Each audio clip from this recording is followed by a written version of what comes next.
Oh, I kept that Bubbles background. Whoops. Anyways, I guess we're going to have a Bubbles background today. I was going to say, if they were yellow, we would be the Dustin podcast. Yep, I was thinking the same thing. Oh, do we have yellow polka dots? Oh, we don't. We could be the American Dream podcast. People might turn into that one and think it's going to be about something else, I suspect. So hopefully we don't get sued like he did for American Nightmare. Yeah. Oh, man, I know. Did anything come of that band? Did they get anything? He just filed a new lawsuit 3 weeks ago, I want to say, and WWE is involved in it, so nothing's came of it yet, I don't believe. They'll probably pay him. I mean, it's a cover band for I don't know what, but they're not even big or anything. They finally bring it up like, what, 6 years after he creates the American Nightmare. I know, it was forever ago. Gimmick, yeah.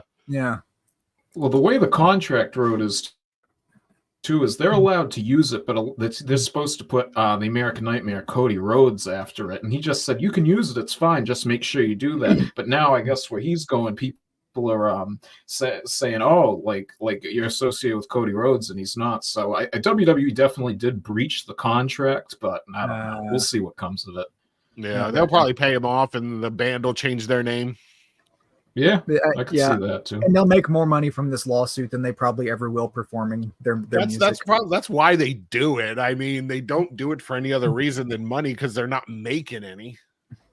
They go to the band practice and they're like, "Okay, guys, nobody wants to hear our covers anymore of 80s hair bands. There's enough people out there doing that, so we need to cash out while we can." Well, we're on this.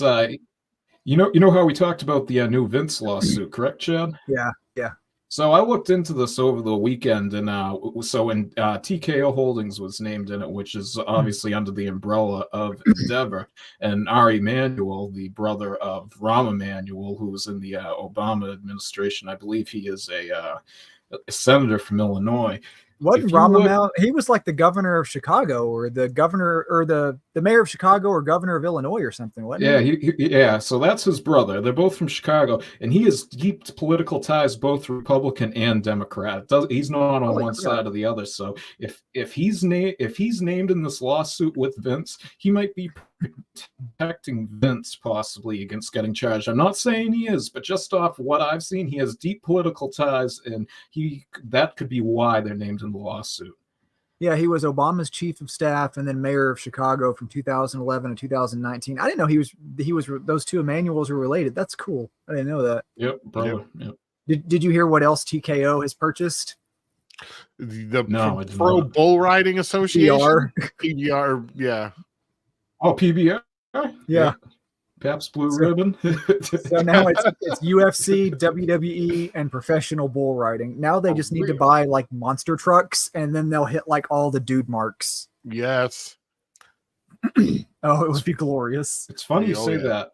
I've always thought Cody Rhodes should get into that, like how Goldberg did. I think with his appeal to the kids' audience, I think that's a huge area where he could make money. Monster trucks. Monster trucks.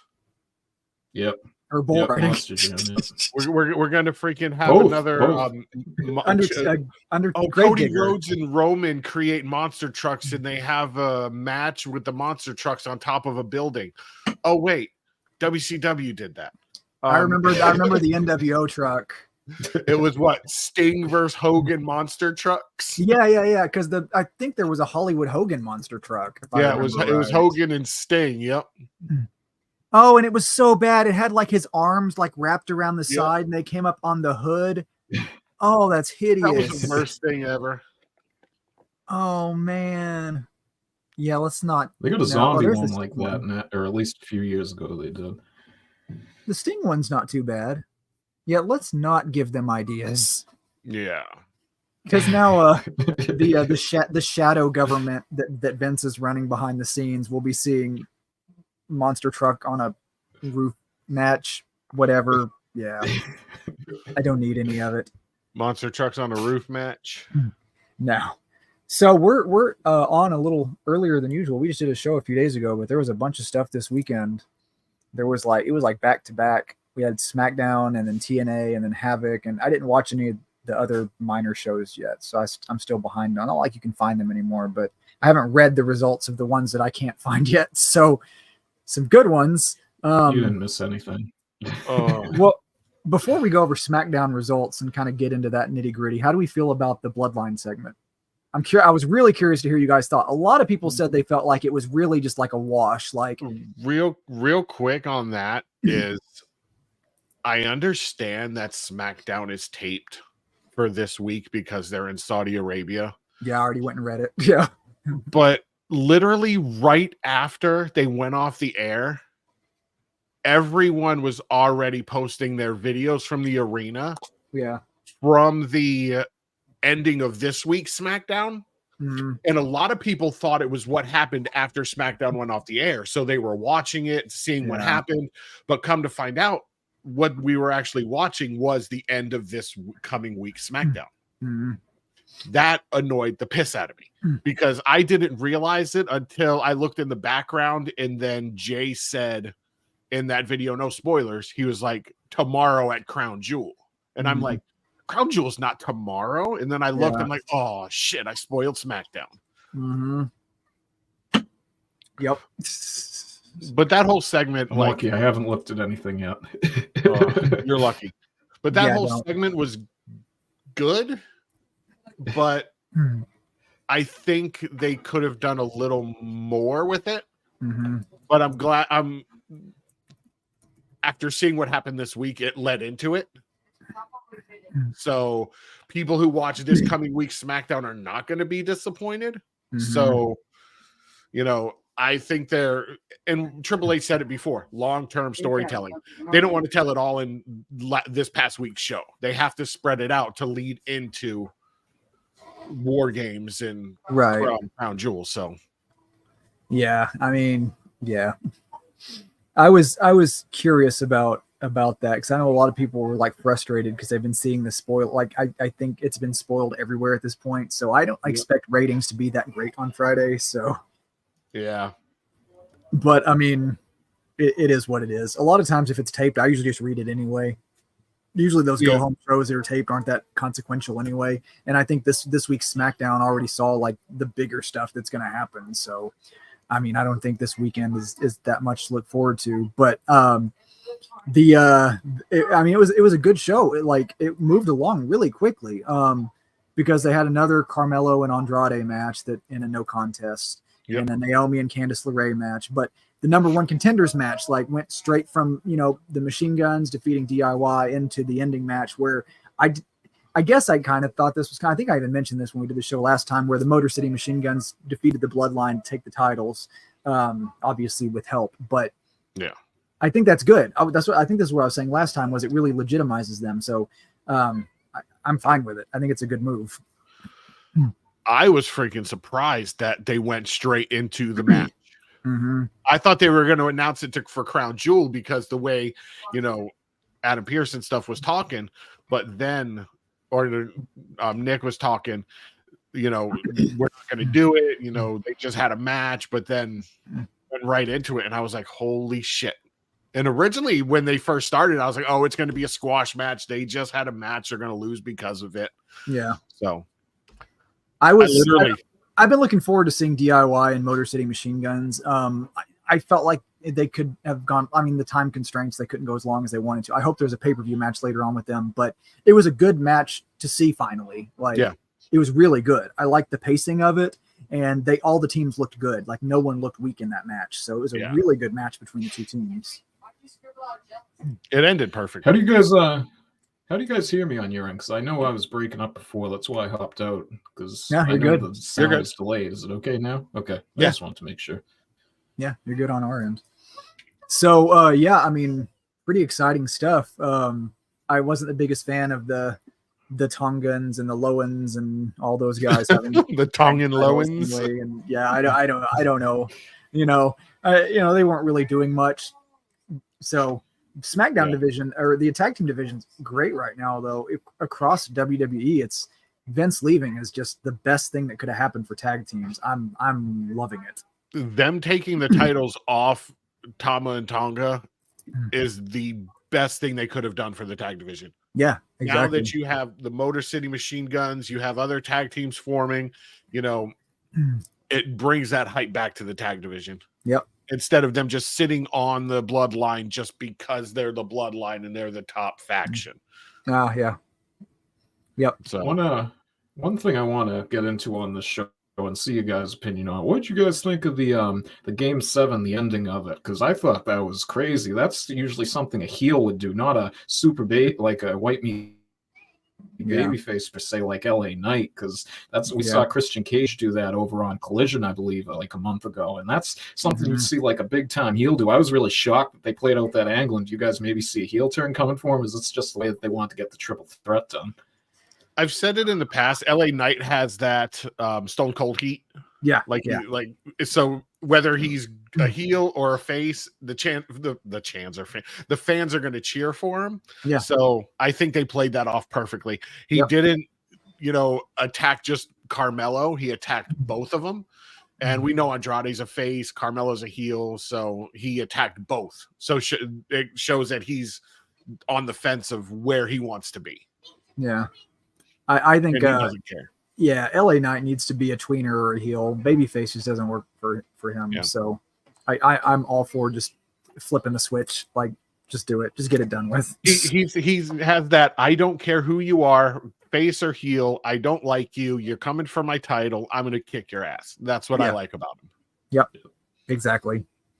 I really want to see him turn full on like monster heel. I mean, what he's doing, he's entertaining and all that, but just like kind of taking the guardrails off and letting him just do and say things that are good or bad or in the middle, like that'd be so cool for that character. And I like that they're doing that with his gimmick because we've seen pay-per-views or shows where all the heels have the titles or all the faces have the title, and if it's a heel, they're only pretty much going to feud with faces. With him, he can go either route. He can go either side. He can fight anyone, feud with anyone, and I think that's what they need to have. At least one character or gimmick like that on each brand. Yeah, I think so. I'm curious who's finally going to be the one to take that belt off of him, though. His run has been kind of lackluster compared to what I thought it was going to be. Yeah. He went from no title to being this top guy, number one merch sales, everyone cheering for him when he came out, to just being a mid card. Yeah, and that seems to be like the curse of the U.S. title. Like, can you think of the last person who had made it interesting or relevant? John Cena, maybe. I don't know. That was the closest. Yeah, it just even that wasn't good. It's the most memorable run I can think of in recent history that had any meaning to it whatsoever. The Miz. That's probably the last one I can think of that I actually cared about watching. The Miz he's good at elevating any title. I mean, the IC title, I mean, anything. That's just what he's good at. First ever 2-time Grand Slam champion. And he was a reality show star. Yeah. I remember watching him on The Real World back then, and like he carried around the replica title and all that shit, and I was like, this dude's a joke. And then he went to WWE, and at first I was like, this dude sucks. And then like after a little while of watching it was like, holy shit, this dude's got something. Yeah, exactly. I get, I think Miz is slept on, but I mean, he's going to be easily Hall of Famer soon, like, because he's kind of just elevating talent now. He's not really doing much. And his mentality to the business, I want to say it was probably like 4 years ago now, during the pandemic, the VA used to, or they still do it, but they have times where you can go on with celebrities, and the celebrities will do Q&A, and they're like private things for like veterans and people in the military. And I got a chance to be on one of the events with the Miz and Maurice. Nice. And I asked him, because everyone got to ask a question if they wanted to, and I asked him what he would do other than being a wrestler. He was like, since I was a kid, he was like, there was nothing. He was like, once I was in high school, I realized this was it. He was like, I don't think I'd be doing anything else. So just that, his whole life was dedicated to this. I think he's had probably and he's so underrated. He's had probably one of the best careers out of absolutely a lot of superstars in the past. And he's still going. Like, he's still, they put him into these silly storylines and stuff, but he's like, he's like Cody or some of the other guys. He's like a company guy. Like, he lives for the brand. Over 20 years in just WWE is without jumping from brand to, or from company to company, and nothing. It's unheard of. It's crazy, especially this day and age where companies will throw money at you whenever just to get you to leave WWE. Yeah, and I'm sure he's had offers. I wouldn't be surprised if he hadn't. He's got a future in commentary too. I don't know if you guys remember when he did Raw one week, I believe. Yeah, that was fun. He used to do main event with Cole. I think definitely after the in-ring career is over, they are making a huge mistake if they don't put him on commentary for SmackDown or Raw. Him and Booker T. Oh God. As long as it's not Vic Joseph, I'm cool with it. The Miz had probably one of the biggest promos or segments on any WWE show I've ever seen. Talking smack with him Daniel Bryan. Yep. God, that was so good. That you could feel the emotion in his voice. Yeah. It was real. And that's probably one of, if anyone says what's the best promo you've ever seen, for me, that was it. I'd rate it over the pipe bomb myself. That's how good it was. Yep. Yeah, I remember watching that. Because it's crazy. Some of those promos are so good you can remember where you are. Like, I remember sitting in my living room watching that, and I was just kind of like, "Is this real?" Yeah. Because it's one of those that was so intense, and like you can't tell where the line is. I was like, "This feels real." Like, he was so angry, you could see tears forming in his eyes. He was so angry. Yeah. And then there's been interviews since then where he said that he did let his emotions get the best of him in that, and he was really upset. That people underestimated him, and he just let it all out. That's definitely top tier. They covered it on the biography, I believe, on A&E. Yeah.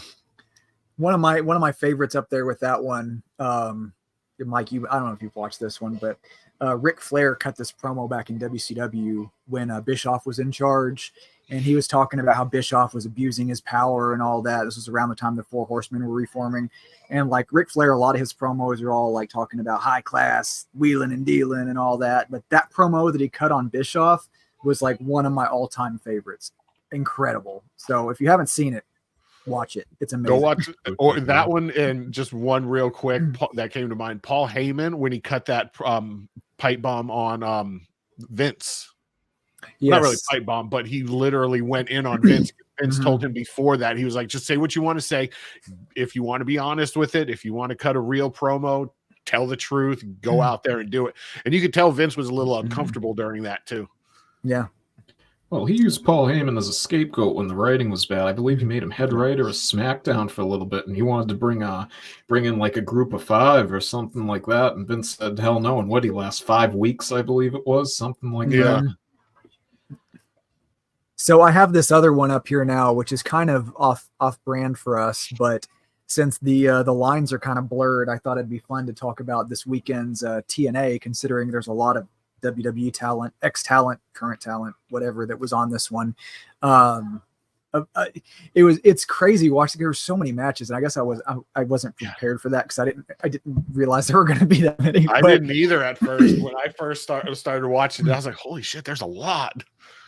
But some of this kind of relevant to us because we talked about this before. Nick Nemeth, formerly Dolph Ziggler, defended the TNA World Championship against Joe Hendry. Joe Hendry didn't win that match, which I think is entirely relevant to the WWE side of things because that means he's probably going to do something over here because he's a top guy. And if they're not going to give him a world championship, maybe because they're planning something in NXT or the Royal Rumble or something like that is my thought on why he didn't win that. I was kind of upset with that match in general, how it ended. The JBL thing. Yeah, for those who didn't watch, obviously spoilers. JBL. When are we going to get? When are we going to get a payoff on this JBL thing? Because he's showing up at more than just TNA. Yeah, he showed up at GCW 2 months ago. Then he's now been at 3 different TNA pay-per-views. It's when are we going to get a payoff? AAA, he's been all over the place. Well, yeah, AAA. I think I'm wondering if it has to do, and I've said it before, is if he's trying to bring, get his name back out there because he did invest in AAA to bring more viewership there. But yeah. I don't know. It's weird. I felt, I know you guys felt the same way. Just we've seen this happen 3 times in a row, and I don't know if it's maybe he's too much money and they don't want to put him on recorded shows to spoil it. But if that's the case, do more live impacts. But the only thing I can think of why Hendry didn't win, if it's not the WWE stuff, he said, are they still going to have that event in Scotland or not? I don't know. I when was that? There was a UK event. But I didn't see it on the upcoming schedule, but I know that we were talking about a few months ago. We did, yeah. A few months ago, we talked about it was one of the big ones going over there, but I can't remember which one it was. I remember it was this year or next year or not. But yeah, that was the only reason I could have thought that he would lose is if there was, something else planned for him, because he's a top guy. I mean, how do you not put a championship on like the most over guy on your roster? I mean, they could be doing a slow burn. I don't know. Yeah. I know he teased the Royal Rumble coming up in a couple months. Yeah. When somebody mentioned something and he was like, yeah, we'll see how that ages in 4 months. But on the flip side of the Joe Hendry match, the Jordan Grace losing the title. Yeah. There's now a lot of speculation that since she dropped the title, she's going to WWE. Contract's up at the end of this year, correct? Yeah. Yeah. Yep, there's a lot of talk about that. So I wonder if they're going to let her go to NXT for the remainder of her TNA contract leading into WWE taking her. But they'd probably want to debut her, though, at the Royal Rumble, right? Wouldn't they just want to have her sit and maybe even go mold herself in the Performance Center beforehand? Because I just don't think you can rush her onto TNA. See, we saw her in the Royal Rumble last year, and we've seen her on NXT already. So I'd personally just wait till then to try and do a big reveal. Yeah. I wonder if they're going to. I was excited about the Hardys. Anytime they get belts, that makes me happy. I was so overjoyed about that. I don't know. I don't know how I feel about them being the champions now. I don't think they need them to be the Hardys. They've already, everyone knows them. They're the biggest tag team in probably wrestling history. Yeah. Next to the Dudleys. I mean, that's another story for the NXT stuff. But I mean, I don't think they needed them. I think they need to put those titles on some of the younger guys, and the Hardys should be helping, unless they're giving them to the Hardys. So then the Hardys have a program with one of the younger teams to help build them up, and then drop the titles to them. That's the only thing I can think of that would make sense. Yeah, I think they're building up the ABC because they already had them take the title off the Eddie Edwards and Brian Myers, but I think they want to put them over even more because a lot of people think they're the best tag team in the world right now. I personally, they're up there for me. I wouldn't go that far with them, but I think that's the only reason why they're doing it, just so they can try to get a better name for the ABC, so they take it off of a big name like the Hardys. Yeah, I mean, if you're gonna climb Mount Rushmore, I mean, there's no bigger team to take the titles off of. I mean, Edge and Christian, they're not a tag team anymore. So I mean, the Hardys or the Dudleys, I mean, that's kind of your peak. They're still around. So I was not surprised to see Rosemary and Wendy Chu not win the tag team championships, because logistically that would have been hard with her in NXT. Like, I didn't expect them to win that one. Yeah. But what are we doing here with that, though? Because this would have been a perfect match for Halloween Havoc. I understand the scheduling didn't work the best, but Wendy Chu's facing Tatum Paxley in a casket match this upcoming NXT. Why did we have to wait till now to do it? Because is it going to be on TNA, NXT? They got to have a match. They can't just leave it off like that. Has there ever been a women's casket match? Because I can't remember one. I can't think of one. Yeah, off the top of my head, like, I can't think. I mean, maybe another promotion might have done one, but I don't recall one ever in any main brand. So I don't know, unless they did one like a house show or something. NWA.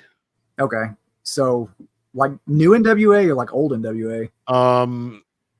Newer ish. Maxi Impaler versus Natalia Markova. Okay. So that's like not no that long name ago? company, I guess. Yeah. So this is kind of a big deal then. That's Yeah. pretty exciting when you think about it. Okay. So other than that, other any than other that, highlights from the show here? the thing that the match that pissed me off the most was Matt Cardona losing. I know. I'm a huge Cardona fan. I actually like Matt Cardona. And I do. Yeah, he's awesome. I am mad he lost. I mean, we all know PCO is like freaking 3 inches from being 6 feet under. And because the dude's been wrestling since he was the Quebecers in the 90s? Uh-huh. And he's still going. I mean, he can still wrestle here and there, but like, dude's like 106. How old would you guess his age is? Don't look. If you had to guess. 61, right? 56. Yeah. Close. Here is a list of all the ring names he has used: Bash the Terminator, Car Orlet, Jean-Pierre Lafitte, Killer Carl Wallace, Chris Cannonball, PCO, Perfect Creation 1, Pierre Carl Wallet, Pierre Wallet, The Pirate, Quebecer Pierre, Super B number 1, Wall Wallace, Wildcard Wallace, and X. Super B number 1?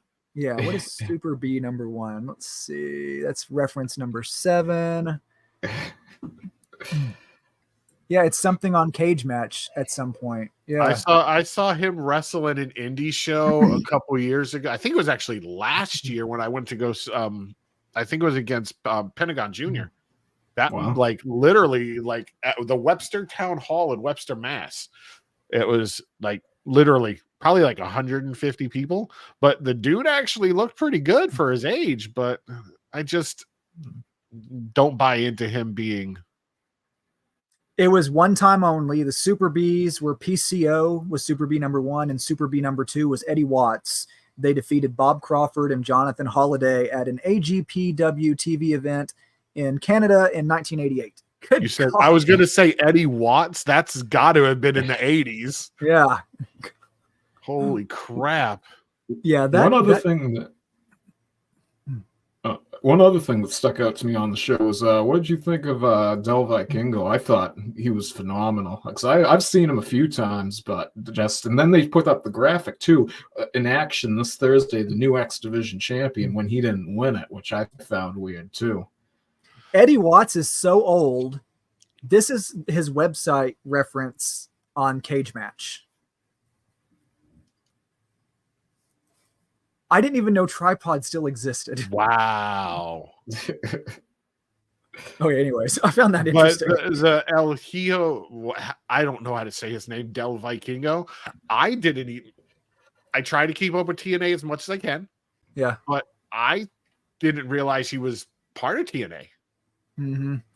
Last time I saw him like on TV, I guess I don't pay attention much, was with AEW. Yeah. I thought he signed a contract with AEW like last year because he was the AAA champion at the time. He had a match with, wasn't it fucking what's his face? Wikipedia says he works for AAA, but he makes appearances for AEW and TNA. Okay, so he's maybe like a free agent or something. He's been on Ring of Honor as well. He's not official member according to Conan, but he's one of very few talents AEW has not signed from AAA. Good, because he's actually, other than his ring attire, which I don't like at all, he's probably one of the better luchadors that I've seen in a while. Like outside the dance partnerships that they have at the beginning of the matches where they do flips around each other for 20 minutes, which annoys the piss out of me. I hate so much about wrestling, yet I still love it. There's so much that's so bad. There's a wrestler in AEW named Beef. I mean, is there he's really? He's on Ring of Honor a lot, yeah. Just Beef. It reminds me of the freaking Key and Peele skit with the freaking fake football players' names. Fudge. Beef. He's got tattooed on his stomach too. His finisher is the Kentucky Meat Shower. Okay, what? That sounds. I think I saw that movie once, and it That's when you get to the weird part of the internet. You said the Kentucky meat shower. Yes, you find that is at like where finisher. the internet ends. Oh, there's some stuff going on in the backwoods of Kentucky. There's really something called the Kentucky meat shower. It was an incident occurring for a period of several minutes between 11 a.m. and 12 p.m. on January 19th, 1876, where what appeared to be chunks of red meat fell from the sky near Olympia Springs in Bath County, Kentucky. What in the ever-living hell did I fall into? It's a rabbit hole. I'm going to end up on the weird part of the internet in a second. You're about to get put on a watch list. For real. So, over to Halloween Havoc to get back to WWE's stuff. I'll run down here what we have. So the NXT Championship, Trick Williams retained as we expected. North American Championship, Tony D retained as we guessed that one pretty well. The Women's North American Championship, Fallon Henley won that one. Julia and Stephanie won. I'm sure anyone saw that coming. And then I think we also said in the ambulance match that Ridge was going to win that one as well. And that's also what happened. So a pretty predictable show, but an entertaining one. An ambulance that kind of resembled the Ghostbusters vehicle. The 1930s ambulance match. Let's go. So what's next for Ethan Page? Tag team match, Trick and Bubba Ray versus Ridge and Ethan Page. I don't know. On November 6th at the ECW Arena. I know. I'm really curious about why what That's why they brought Bubba out. I can guarantee you that he's going to have something to do with promoting the event at ECW. There were some people. Yeah, I was reading that on Twitter as well. It was like that was the. I mean, there's no other reason you would do that. So he's an Bully Ray, Bubba Ray. He's an interesting guy. You know, sometimes he seems very critical of WWE, but then sometimes he seems like he's a company guy. So he's one that's really he's hard to tell sometimes. Devon, I would like to see. Of the two, Devon was always more entertaining to me, but I'll take Bubba. Yeah. I wish Devon would come back. I don't even know if he's signed to a WWE Legends deal. I know he's a producer. Yeah. Oh, that's right. He was. Yeah. I know he's a producer, but I don't know if he does much else anymore. Producer, preacher. He's a jack of all trades. Yeah. Tony D, as we expected, won. We're not that close to the draft, so I'm curious what they do with Obafemi from here on. That's going to be the interesting one. Got to put him in the NXT title picture, probably. But I know you said Ridge was going to beat Andre, but I personally thought Andre was going to go over Ridge just because he put him out in the ambulance originally. But as soon as you saw that, you knew that they were going to elevate Ridge to the main title picture, and they went with the angle before the show was even over. How do we feel about Fallon winning? Do you think she's the right choice from the Toxic Attraction or whatever they're called now, Fatal Influence or something? Yeah, definitely. I think she was the right choice if you're going to put on any of the three of them. Nice. Visually, a good show as well. I know we don't get into that as much, but the production value with WWE, I know a lot of people don't really pay attention to this stuff, but like I do a lot of video production work in my free time, and I can tell you that the video quality and the production value has been getting a lot better, but this pay-per-view looked awesome. Like really, really nice. Since they switched over to CW, it's picked up a lot. Yeah, very much so. I think since they switched to the CW and WWE got a lot more money in this Netflix deal, switching SmackDown to USA, they turned a really good profit on those. I think they're putting that into NXT a little bit more to help build that, because I see them after the NXT deal, or not NXT, the Netflix deal goes and starts.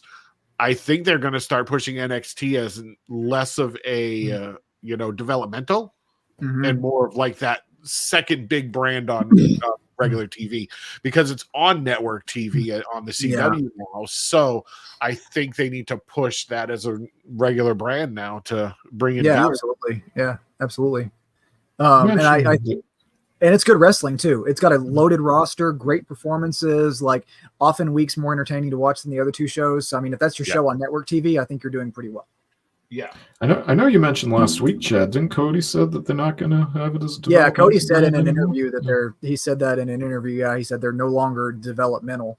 And he's kind of an ambassador for WWE. Otherwise, if it was someone else, I'd be like, they're talking out their ass or something. But since Cody said it, I'm like, he's kind of like an ambassador. So if they put him out there and he actually said something like that, they're probably not kidding.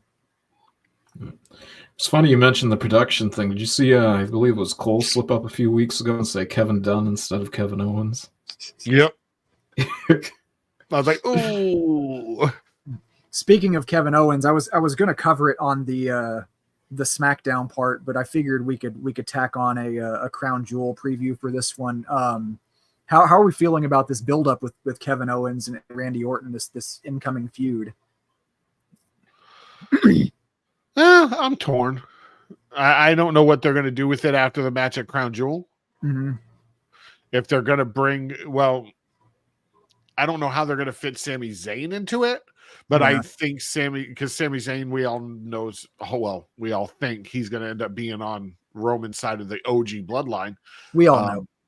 And I wonder how that's going to play into Kevin Owens, because that's one of his longest friends in the industry. Yeah. And if they're going to play this, everyone's betraying me, I want to see how that fits into it. And I wonder if that's because he's not on the card at Crown Jewel. I'm wondering if they're going to have him there to, come out and try to, stop the fight or, get involved, where him and Kevin get into it and he costs Kevin that match. I mean, so far we don't have any bloodline stuff on this card at all. So it's surprising that the Saudis wouldn't want that, considering that's like their top storyline in the company. Like, you would figure they would want something like that, or at least a Roman match or appearance or something. Yeah. Maybe there will be an interference after the thing with Solo costing Jay the title. I figured they would had done something more with that on SmackDown this week. Mm-hmm. So. Yeah, that it feels odd that there's. Well, I mean, I'm sure there's issues with travel with some of them as well. Yeah. So, we know they can pay to get Jacob anywhere, and if it's Saudi Arabia, they'll just say, okay, let him in. I mean, the king puts on the event, so like. CM Punk probably still can't get in though. After what he said about the Miz, that tweet, yeah. Good Lord. I think the company knows not to even ask him. I think he that was like a statement from now until forever. Like, they're not even ever going to ask him about it. Nope. Sami Zayn made amends. CM Punk, that's not going to happen. No, that's a done deal. Yeah, CM Punk's not going to be there. I'm kind of torn on some of these matches though. Like, between Cody and Gunther, like, who do you have eat a pin? Like, you don't want either one to look. That's what the problem with these matches. Goldberg's going to cost Gunther the match. Yeah, we know that's going to happen. No, Gabe will. The Saudis love Goldberg. Yeah, they do. That's why they had him years ago face The Undertaker at Crown Jewel, because the Saudis love him. So, I mean, they already teased it that Goldberg and Gunther, have that beef with each other. So, I mean, what better way to not have Gunther look weak and losing clean and having Cody win than have Goldberg interfere? So Goldberg interferes, and then MAGA Taker interferes, setting up their next match. Undertaker Goldberg 2. The Undertrumper. I like that better. That flows better. Setting up their next match. What if it's Randy Orton though? Randy Orton he already has problems with Gunther. He costs Gunther the match, and then after, while he's shaking Cody's hands, he gives him an RKO, and we go into that feud. Yeah. But I don't know if Randy would do that because we know Randy has beef with Cody too. Yeah. So who would he cost the match? Would it be that's Cody? The thing. He costs Gunther the match, and then after, while he's celebrating with the Crown Jewel trophy, is when he gives him the RKO. Yeah. The throw up belt. Yep. Yeah. Do you think they're going to sell a replica of that? It would have to look cheap with all the diamond stuff on it. Rhinestones for the replica. the 150 carats of cubic zirconia. Yeah, because we know damn well they're not diamonds. Yeah, no, there ain't no way. I love how they make a big deal of it with the Gary in case they check to make sure it has like its own car. Like, give me a break. It is not the Stanley Cup. No. White gloves, but I find it hilarious that they carry the case with white gloves. But last week on Raw, the guy that was polishing up the belt a little bit, touched it with his bare hand. Unacceptable. It's tarnished. The legacy is tarnished forever now. There's fingerprints. There's oil from the dude's hands. It's gonna kill that legacy now. Someone touched it other than champion. Yep, the lineage is toast. Yep, done. What if we have Dexter Loomis steal it? He robs the guy with the axe. That'd be an interesting angle. Yep. What about Nia and Liv? I mean, there's really only one outcome for that. What, Nia winning? I mean, I don't see Liv surviving this one. I don't either. What if we had a cash-in and then Tiffany Stratton wins both the Crown Jewel and the Women's Championship? Oh, snap. She wins Liv Morgan's title and the Crown Jewel Championship. Or no, cash in, double pin Nia and Liv. Oh, yeah, 3 belts. Well, that would be great because, I don't know. With them trying to push Liv and Tiffy as a tag team, I think that's what the next step for Rhea is. That's what I meant, Rhea and Tiff. But I don't know if her having the title, winning it from Liv, because then Rhea would want to face Tiff for the championship. Tiffy fakes a cash in, turns on Nia, and helps Liv win the match. Could see that. Yeah. Oh, helps Liv win the match. Liv pins Nia, cashes in the title, then she pins Nia. Yeah, that would work. Or Liv and Tiffy pin Nia at the same time.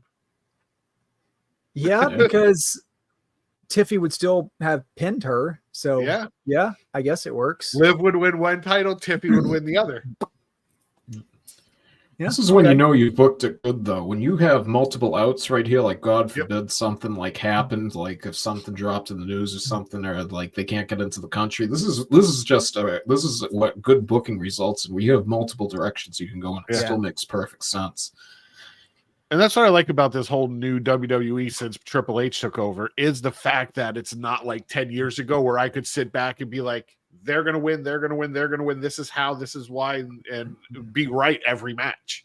Now there's so many different outcomes that you're like, oh shit, I don't know what's going to happen. I have to watch it. Predicting pay-per-views, 3 or 4 years ago, it was a layup. If you maybe lost one match prediction, sure, but generally you could guess them top to bottom. Roman's going to win. Seth is going to win. Charlotte's going to win. The Usos are going to win. The only thing that screwed you up is if Becky and Charlotte were facing each other, and then you're like, who does Vince like this week? Yeah, that's true. That is true. Oh, man. Wait until Charlotte comes back. It's going to...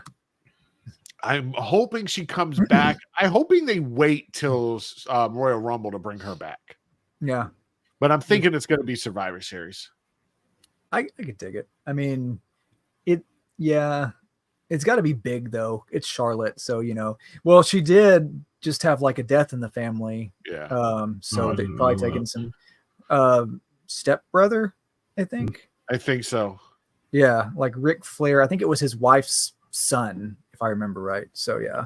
I think the only way it would work if Charlotte came back for Survivor Series and then they wait till Royal Rumble to bring Becky back. Mm-hmm. That's the only way I could see Charlotte coming back before Royal Rumble. Because everyone wants to run back Charlotte and Becky again. It's the match everyone is dreaming of. Oh, yeah. And what better way, even without a title, what better way to have them back would be to face each other at WrestleMania next year. In a hair versus hair match. Oh, my God. Speaking of that, what did you guys think of what's his name, Kyle Fletcher doing that? That's a golden opportunity that you had for hair versus hair match that you just let slip out of your hands. I don't know why they don't do those more often. I love those matches. I like stipulations. They just don't do them as much anymore. I don't know why he came to the ring and just gave himself an inverted mohawk and stopped. Yeah. And then waited until he got to the back. I mean, sir, you're not the lead singer of Alien Ant Farm from the 90s. Give it up. It looked like it was fake too. Like he already had shaved his hair ahead of time, and they like pieced it together because the way it was coming off way too easy. They bought brand new clippers and freaking sharpened them bitches to hell. Yeah. Yeah, exactly. Same guy who shaved down that chair that Jack Perry took the direct chair shot to the head probably did it. Is this a spoiler? I pulled this from, I think, the WWE website. U.S. Championship, LA Knight versus Andrade versus Carmelo. That's a crown jewel. They announced that match on Friday. I couldn't remember. I was like, wait, I don't remember that. Okay, never mind. You have it right there. LA Knight, Andrade, Carmelo. Yeah, I was like, because sometimes when I pull like previews, a lot of times they'll pull from like an upcoming taped show, so I have to look and make sure I don't give something away. So I'm glad I didn't do that. Okay, good. Yeah, when they were backstage, Nick Aldis announced it. I don't think Andrade is going to do it, but I mean, I could see Carmelo winning. Honestly, like I could see it. Carmelo was a good champ in NXT, so I got $5 on Andrade winning. Dual champion. He's still got the speed championship as well. Until Cutler James cashes in and wins it. Oh my Jesus. Can you imagine R-Truth winning the 24/7 or the like the Money in the Bank briefcase and then cashing in on the speed championship on Twitter?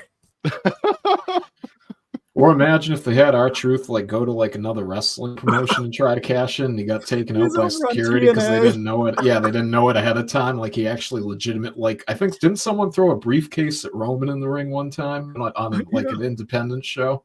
Yeah, do something like that. They need to do more with R-Truth. Like he would have so much fun with the briefcase. It would be the best thing ever. I love what they're doing with R-Truth right now on social media with Xavier Woods. Yeah, teasing that match. What did they do? I haven't seen any. There was one Instagram post that he was walking in to the building and he ran into the New Day, Xavier and Kofi. Shook Kofi's hand. Xavier went to shake R-Truth's hand, and R-Truth just walked by him. Mm-hmm. And then there was another one. I think it was yesterday or this morning. They posted. They were in the WWE headquarters gym, and R-Truth was standing in the middle of the gym, and Xavier was walking by, and R-Truth was just grilling him, just giving him dirty looks. Well, Kofi wanted to help him on Monday, correct? And Xavier was holding him back also. You know. Yep, Xavier was like, he knows what he got himself into, and started pulling Kofi back. How do we feel about Seth and Bronson Reed? Do we think this is going to be a slobber knocker? Is it going to be a barn burner? I think it's going to be a really good match. I mean, although leading up to the match, it's the same exact lead-in they did with Braun Strowman and Bronson. Yeah. But Seth and him they've had chemistry so far. Yeah. So I think that's going to be a good match. The fact that it's a regular match and hopefully tonight they announce it's going to be a street fight or something like that. I don't see it staying a regular match. Yeah. It's got to be something else.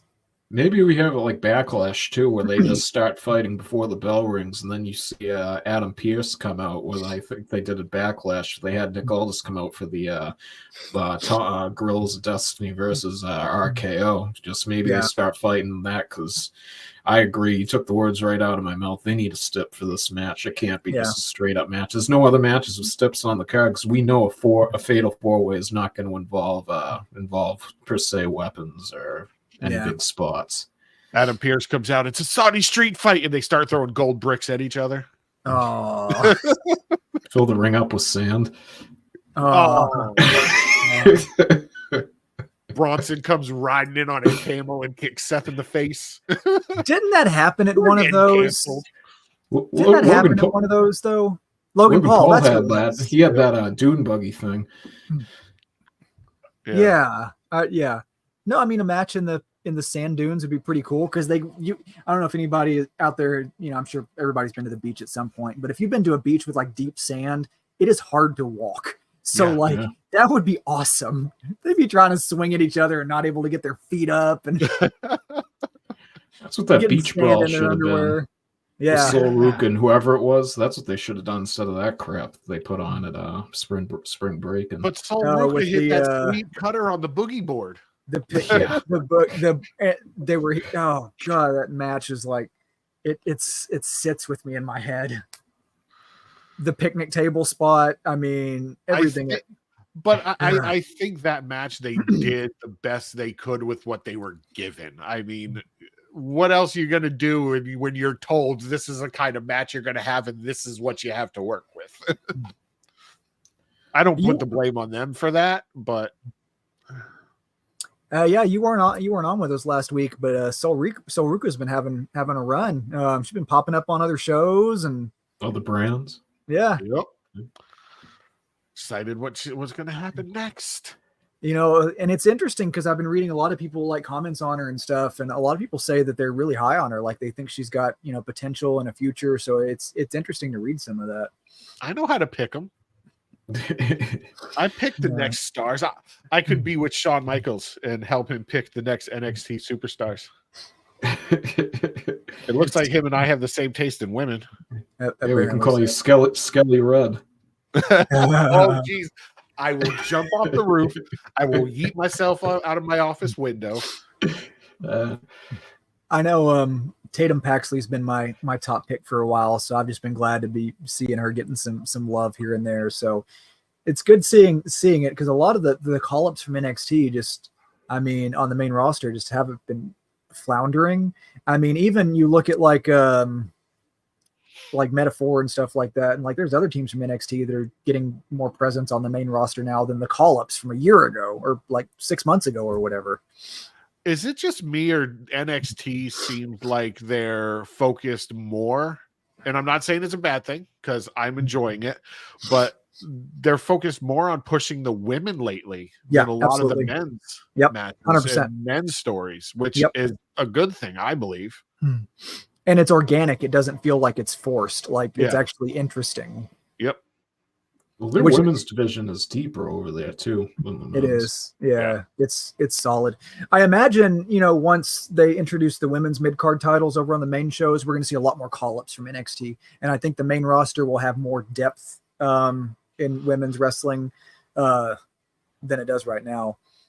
But yeah, speaking of, I mean, look at the women's tag team match at Crown Jewel. Lash and Jakara in her match, along with others. I don't see Jade and Bianca not winning, but I mean, if anyone other than them would have the potential in that match, I would think it would be the NXT talent, would be my bet. Because I don't think they're going to do Kyrie and Io again. I don't think they're going to do Chelsea and Piper again. So where else do you go with that? Yeah, you could do Kyrie and Io though, because didn't Kyrie have it with Asuka? I think it was Kyrie and Io. I don't remember. I've slept since then. Maybe it was Asuka. The only reason why I could see them possibly winning this, or even Chelsea and Piper, but we've seen that already after Sonya Deville got injured. I just let's see. The fourth reign, yes, was Asuka and Kyrie in 2019. And then Dakota and Io had it in 2022. Dakota and Io. But Asuka did have it in 2019. Asuka and Kyrie had it in 2024 as the Kabuki Warriors. Yeah. Back in January, they lost in May to Bianca and Jade. And then Unholy Union had it, and then Bianca and Jade again. Because the only thing I could see too possibly is if they lose the titles, they don't want to have Jade or Bianca get pinned, and that's a way you could build to that feud possibly between the two of them if they just want to do it at the Royal Rumble instead of WrestleMania. Yeah, go ahead and start building that feud. This is a great time to do it because everyone knows that match is inevitable. I mean, it almost sounds like you're tokening them. which I mean, I guess it kind of would be, but they're both talented. They both have the same build and physique and ring presence, and I think a feud with them would be good. They're both good on the mic, so I mean, a feud with them would be good. Not just saying, oh, here's two, African American women, let's just throw them into a feud together, but like, I would like to see the feud. I think it would be good based on who they are as performers. Yeah, and plus the other thing is too is we haven't seen Jade in a singles match for a long time. Look, like if she's been putting in the hours in the performance center, I know Bianca will lead her to a good match if she's capable of it, and that's not a knock on her, but I just know if she's going to put out some better work, what better person to do it with than Bianca or even Io, because Io brings out the best in other female wrestlers as well. Jade defeated Alba Fire August 9th, 2024. SmackDown in Tulsa was her last singles match. So it's been almost 3 months since she's been in a single match. Yeah. But I mean, even prior to that, there's just not many here other than here's one at a house show in July, but the rest of these are all tag team matches. So yeah, she doesn't do a lot of singles matches since she's been in the company. That's interesting. Yeah. Wow, that's crazy. Only just a handful of singles matches in the company. That's interesting. But perhaps just booking maybe to help build her up and get more practice and whatnot. I don't know. It's like how they were booking her in. It's like how they were booking her in AEW. She had like all those wins and everything, but they were all like 2-minute matches. You don't want to do that. So I'd rather have, and I think they would too, rather have her gain the in-ring presence and skill better and then use her in the singles. But as you were saying before about the NXT going to mostly the women, I think they should just do one show a week that's just a women's brand. If you want, that way you can integrate the mid-card titles and the main titles and maybe team up with some place like Stardom. I know AEW's got ties with them, but just like you're doing with TNA. And they could even use I'd use the Evolution name and have main roster and NXT women's talent. Yep. Yeah, I'd watch it. It'd be awesome. I think it would definitely help elevate a lot of that because, I mean, yeah, NXT does do a lot of women's matches. Main roster is still, I mean, I don't have any data on this, but it feels like mostly men. So giving them their own show, I think would be cool. Obviously, people on the internet would be kind of mad about that and be like, where's the men's only show? Even though we've had it for like the past 30 years. But, Yeah. Wrestling's been male dominated since freaking 1960. Yeah. So even teaming up with WoW, because I know the Bus family who owns the Lakers, they own WoW, and just teaming up with them. I know the ring that they use is much smaller, and some people have contracts other places with, like, I know OVW has some people that are integrated with both of them, but that would be just another one, even if they couldn't team up with Stardom. Yeah, and TNA, I mean, as well, also with TNA. Yeah. So I mean, there's a lot of different promotions you could cross over with. I think it would be awesome. I do have one piece of something I wanted to add in here to get you guys' thoughts on. Give me just a second. I'm gonna import this photo. But Crown Jewel looks good. Like, I'm excited about it. I think it's gonna be a good show. Saudi shows usually don't excite me that much. Might get a major angle. We'll see. I want to get you guys' thoughts on this photo. I'm going to show you a picture of somebody without any context whatsoever. I'm hoping that one of you haven't seen this, but I'm not sure. I'm sure you probably have. It's been kind of all over the news today, but I'm going to show you a photo. No context at all, but I want you to sit and look at this photo for a moment and see if you can put together like the intent of this photo and who you think this photo is like supposed to represent.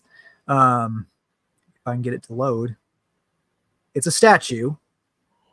Oh yeah, I saw it already. I won't say anything.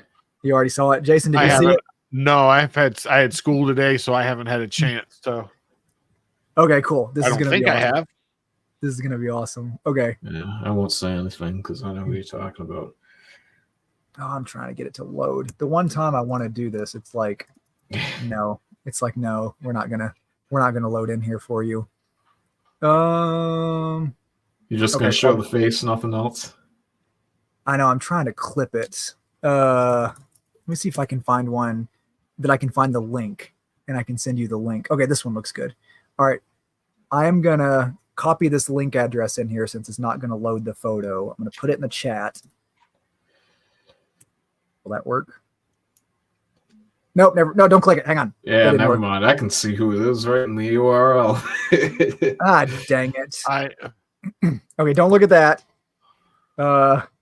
Click this one, but like hold your hand over the first one. Oh, it's in the name. Never mind. Yeah. I didn't look at the link before I clicked it, but it's Miami, so what is going on there? Yeah, I know they were talking about the D Wade statue, but I haven't. Wow. What? Like what? Looks like Greg Oden. Do me a favor and Google the freaking jelly roll cake that he looked at, and it's kind of like the same vibe to it because Jelly Roll posted on it like a video on Instagram, and he's looking at a cake that somebody made to look like him, and oh my god, it looks so dumb. He was just here in Arkansas, and he did a concert last week, and he like paid everyone's tab at this restaurant. He's amazing from what I hear, and it all was the like videos I see online. $12,000, and he tipped $7,000. He's gonna be like the next. He's gonna be the male version of Dolly Parton as far as what he does for the community and all that shit. Yeah. So I was cool. I don't know much about him. I know the missus listens to him, but I read that article and I was like, dang, that's a cool guy. I dig that. So Raw preview tonight. Who do we think, in your opinion, will be the former champion? I've been racking my brain over Jinder this. Mahal. Pentagon Jr. It's probably Damian Priest. That's who I honestly think it's going to be. Yeah, I think it's going to be Damian man. Priest too. Yeah. Now that you say that, it's yeah. It's really the only option. Or Rey Mysterio. We can see that again too, but I doubt it. I think they'll go with Priest. Because it says former world champion, and I mean Pentagon Jr. was world champion in TNA and AAA, and yeah, but who is going to be the winner of the number one contender match though? That's the important question. Oh, is it the tag one? Yeah. No, yeah, it's the tag one. Who's in it again? Because I don't got my notes from that. No, I got that because I started SmackDown. The Viking Raiders, the LWO, and the New Day. The War Raiders, they're back to their old name. The Viking Experience. Okay. Oh God. It's Judgment Day. It's got the titles right now. Yep. It's not going to be. Jeez, I hope not. Who's the other team? The LWO, the War Raiders, and who else? New Day. New Day. I see New Day losing to set more tension between them. Yep, that's exactly what I'm thinking. I believe it's going to be the War Raiders. Yeah. Well, the only other thing is I could see it being the LWO because Rey Mysterio and Dom feuding, and that's really all I could see other than, well, I don't see the War Raiders winning it. But they could have the War Raiders because they want to bring in the Lucha Brothers. They brought in the Machine Guns just to revitalize that tag division. So that's a big reason why they put the belts on them, along with going along with the Bloodline storyline they could incorporate. So what two better pillars to have on both of your shows? There it is. Then the War Raiders and the Machine Guns. So that's one reason why I could see them put the belts on them. But as you said about the former champion, isn't that match the if Dom wins, he gets a world heavyweight title shot, and Priest was in the video with Gunther saying he wants to come for that title. So could we just see them make it a number one contenders match, and it's Dom versus Damian? Could be. Yep. I mean, I hate to admit it because I can't stand Dominic Mysterio, but that means he's doing his job as a heel. He'll be a world champion, like probably within the next 2 years. Yeah. He went from heel to super heel. Yeah. Him and his nugs. I mean, tendies. Yep. His tendies and his nuggies. I mean, he's scooping up all the girls. Like, he's the man. The only thing I'm not happy about with the whole Judgment Day split and all that stuff is the fact that they said now the Terror Twins. I mean, you don't have to have them team up all the time, but have them like just cut promos together, be together. They don't like them two together is hilarious. Yeah. And they work well together. And I think they're dropping the ball splitting them up like this. Yeah. And Damian, he's Puerto Rican, so he's not feeling too good right now. He's probably a little cranky, so they need to throw him a match. Yeah. Sorry, Tony. A joke. I'm not a fan anymore. But what if they had a tag team with Dom Mysterio and Logan Paul? You want to talk about heel heat? The two of them. Oh my God, they'd be booed out of the state. Yeah. Good Lord. I'm wondering when I'm wondering. The only thing I can think of is Rey Mysterio's career is starting to come to an end. We know that he's done so much in his career, so many injuries. He doesn't wrestle as much as he used to. I'm wondering, like, tonight could be, and I legitimately think it could be the start of the last Dom and Rey feud. It'll be a career versus career match too, I bet. Well, not really career versus Mask, yeah. Yeah. Because Rey has said in interviews when Dom first started that Dom didn't want to wear a mask, but Rey thinks that Rey said the only person he wants to lose that mask to is his son, because he eventually, even if he doesn't wear it, he wants Dom to take over for him. Yep. So I wonder if they throw Rey Mysterio out there tonight to start that final feud. Yeah, I think it'll be a good one. I hope it has the ending with like Shawn Michaels with the "I love you" before the kick. Yep. Like, I'm hoping it has a really good finish to it when it finally happens. Yeah. Oh, that would be such good storytelling. Because Dom was not he's an amazing heel. Yeah. Like, plays that character phenomenally. Like his real dad. Yeah. Yep. And freaking Dom was in an interview the other day. I forgot who he was talking to, but somebody mentioned like his dad, and he was like, "Which one?" Yeah, exactly. But like, I think he would going back to a face like when he started with his dad. If he won the mask, I think he could transition that way. Yeah, but I mean, I don't think he'd wear it, because I mean, like, how do you go from? Because I've seen wrestlers go from being masked to unmasked, but like, I mean, Kane maybe going back and forth. Rey Mysterio went from masked to unmasked to masked, and right now we're supposed to pretend like we've never seen him without a mask on. I know, in WCW, man, he had that little baby face. It was so cute. Yeah, dude, he looked like he was 11 years old. Yeah, when he was wearing a mask, like the internet wasn't around back then, so we had never seen him without a mask on.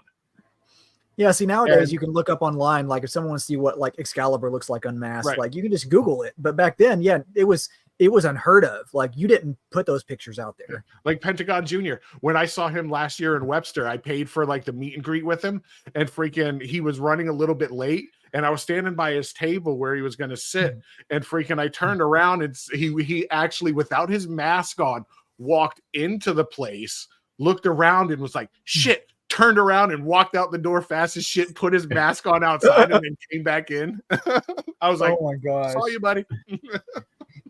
We don't know who Hologram is yet, though. It's Glacier. I think it's Tony Khan. Glacier. It's Mortis. Oh, geez. It's Brody Lee Jr. Number one or number zero. Negative one. That's what it is. Yep. I don't know why Tony is so high on him. Because he is him. They're the same age.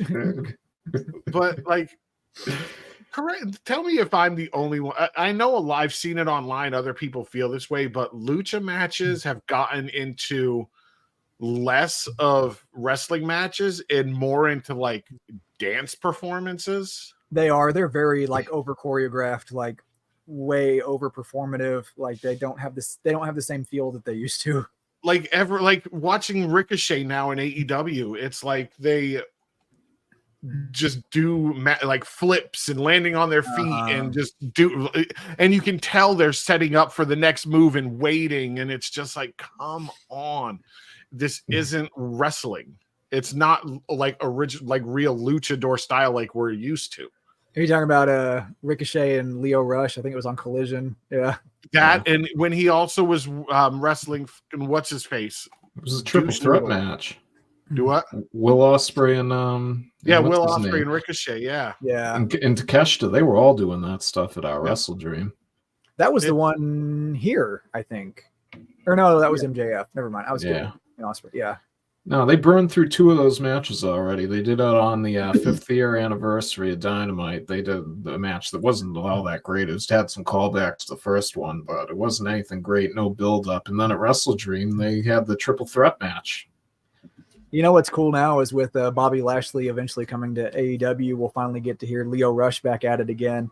Lashley, ha ha ha! He'll have his hype man back. I kind of like how they're the only person that I've seen lately that they've signed that I've enjoyed watching in the ring, and they think they're doing good with is Shelton Benjamin. Yeah. I agree. His matches have been entertaining. He looks a lot stronger than he did in WWE. Yeah. And I think them bringing back the Hurt Syndicate now is probably like one of the better storylines they have, because MVP plays that role perfectly. And when Lashley comes in, it's going to be amazing. How old would you guess Shelton Benjamin is? 51. Close. He's 48. 49. 49. Yeah. He doesn't look it. That dude's in his... Man, he doesn't look it, though. He was trained by Dean Malenko. Yep. And... yeah, I wish they would have teamed him and Chad Gable up before he left WWE. I was waiting for it. Whenever Jason Jordan went out, I was like, this would feel natural. Like, they have a similar style. Like, put them together. I would have loved it. Wasn't Jason Jordan the King's long lost son or something? Kurt Angle's son, yeah. Kurt Angle's son, that's what it was. His long lost son. That was the luck child. Worst freaking storyline. God, every time I watched it, I just got mad. I was like, what are they doing? We saw Kurt on Bound for Glory for the Hall of Fame induction ceremony. The 2 videos he cut. And Rhino, which I don't understand, but okay. Rhino is everywhere. Yeah, Rhino will outlive us all. Rhino's just going to show up at WrestleMania 94 and just fucking win a title. Yeah. I liked him and Heath Slater together, though. They were one of my favorite teams. They were so much fun. I'm waiting for him to win the X Division title. Mm-hmm. I thought eventually Heath Slater would come over to WWE and win a world title now that everybody else has done it to kind of finish his story, but they haven't done it yet. Where is he? He's been Indies.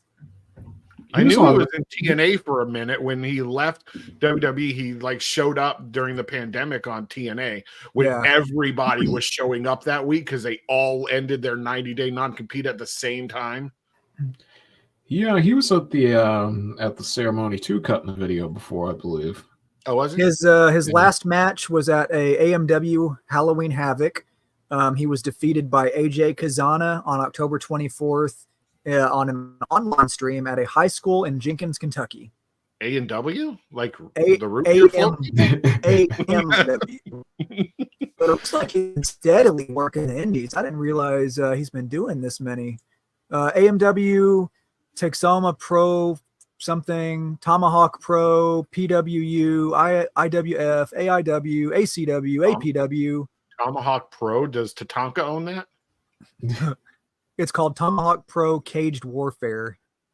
No. It's out of Texas. New every day. Not surprised. All right. Well, y'all got anything else? I'm hungry. I'm going to go eat some dinner. That's it. Not that I can think of. Cool. Yeah, I got some.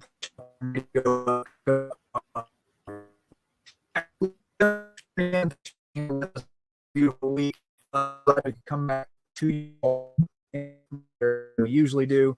Raw tonight, NXT tomorrow, SmackDown Friday, and of course, Crown Jewel on Saturday. And then we'll be back to recap the week next week. So thanks for being with us, and we'll see you next time.